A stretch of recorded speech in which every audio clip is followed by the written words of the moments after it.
তরুণ ও যুব সমাজ একটি জাতির প্রাণশক্তি, আর এই যুব সমাজকে সুস্থ, উজ্জীবিত, প্রাণবন্ত ও গতিশীল রাখতে খেলাধুলা ও শরীরচর্চার কোনো বিকল্প নেই।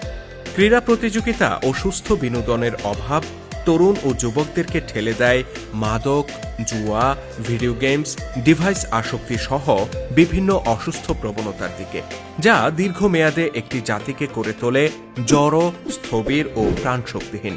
তাই সুস্থ, গতিশীল ও সমৃদ্ধ জাতি গঠনে প্রয়োজন নিয়মিত খেলাধুলা, শরীরচর্চা ও ক্রীড়া প্রতিযোগিতা। এই বাস্তবতা বিবেচনা করে আমরা হিজবুত তৌহিদ বিভিন্ন সময় দেশের বিভিন্ন প্রান্তে আয়োজন করে আসছি নানা ধরনের ক্রীড়া প্রতিযোগিতার।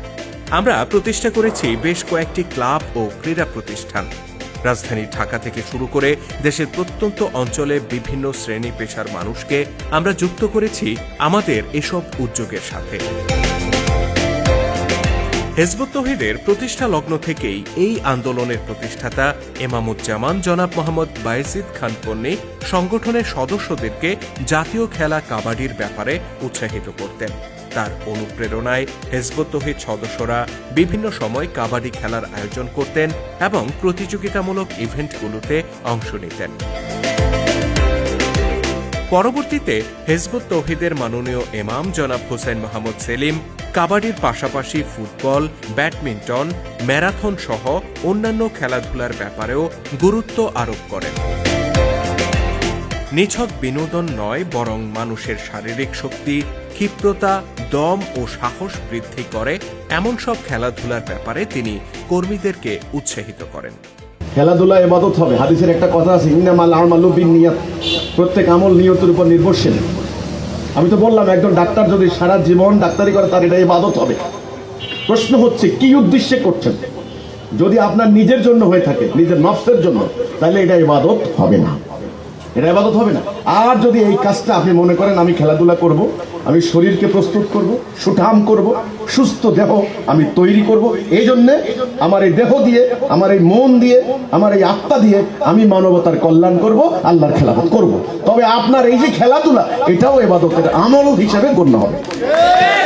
মাননীয় ইমামের অনুপ্রেরণায় উজ্জীবিত হয়ে আমরা হিজবুত তৌহিদ সদস্যরা নিয়মিত খেলাধুলা ও ক্রীড়া প্রতিযোগিতার আয়োজন করে আসছি। জেলা, বিভাগ ও জাতীয় পর্যায়ে আয়োজন করেছি বহু টুর্নামেন্টের। আমাদের আয়োজিত সবচেয়ে বড় স্পোর্টস ইভেন্টটি অনুষ্ঠিত হয় 2025 সালের 21 ফেব্রুয়ারিতে রাজধানীর উত্তরার দিয়াবাড়িতে।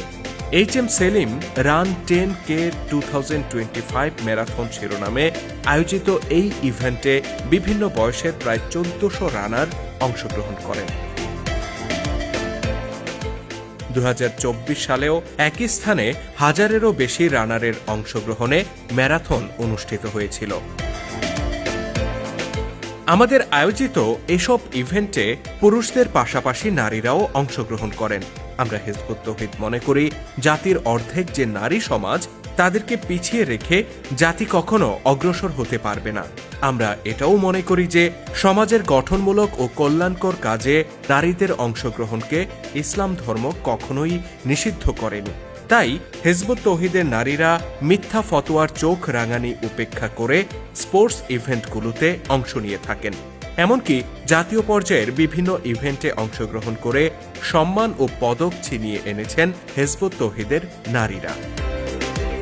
শুধু খেলাধুলা নয়, বরং উশু বা কারাতের মতো আত্মরক্ষার কৌশল প্রশিক্ষণেও আমরা পিছিয়ে নেই।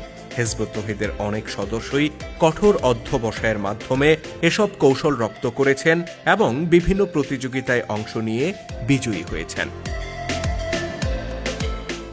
শুধুমাত্র কেন্দ্রীয়ভাবে নয়, বরং সারা দেশে স্থানীয়ভাবেও হিজবুত তৌহিদের আমিরদের তত্ত্বাবধানে নিয়মিত খেলাধুলার আয়োজন করা হয়। সারা দেশে আমরা চালু করেছি ডজন খানেক ক্রীড়া প্রতিষ্ঠান। দেশের প্রতিটি বিভাগে রয়েছে আমাদের আলাদা আলাদা ক্লাব। এসব প্রতিষ্ঠানের মাধ্যমে বছরব্যাপী বিভাগ, জেলা ও উপজেলা পর্যায়ে বিভিন্ন ক্রীড়া প্রতিযোগিতার আয়োজন করেন সংশ্লিষ্ট দায়িত্বশীলগণ।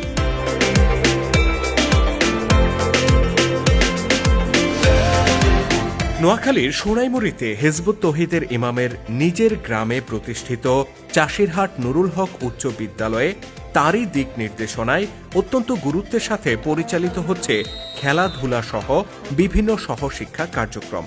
এরই মধ্যে এ ধরনের সহশিক্ষা কার্যক্রমে ঈর্ষণীয় সাফল্য অর্জন করেছে প্রতিষ্ঠানটি। বিভিন্ন ইভেন্টে একাধিকবার বিজয়ীর পদক ছিনিয়ে এনেছে এখানকার শিক্ষার্থীরা।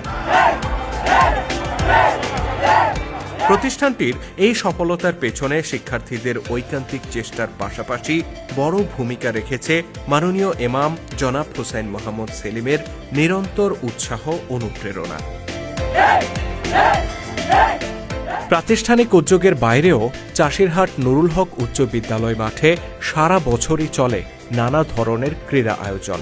তারুণ্য শক্তিকে উজ্জীবিত রাখতে স্থানীয় নেতৃবৃন্দের উদ্যোগেও বিদ্যালয় মাঠে বিভিন্ন সময় বিভিন্ন ইভেন্টের আয়োজন করা হয়। এটা দুঃখজনক বিষয় যে খেলাধুলার মতো অপরিহার্য বিষয়েও আমাদের একটি বিশেষ মহলে রয়েছে এক ধরনের হীনমন্যতা। বিভিন্ন সময় খেলাধুলার বিরুদ্ধে অযৌক্তিক ফতোয়া জারি করতেও আমরা দেখি এক শ্রেণীর ধর্ম ব্যবসায়ীকে।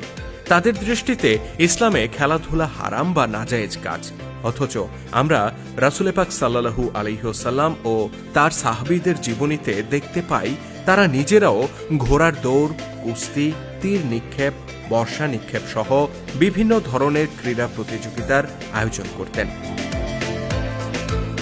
আমরা হিজবুত তৌহিদ মনে করি শক্তিশালী জাতি গড়ে তুলতে হলে এ ধরনের সুস্থ ক্রীড়া প্রতিযোগিতা অপরিহার্য, অন্যথায় জাতি মুখ থুবড়ে পড়তে বাধ্য।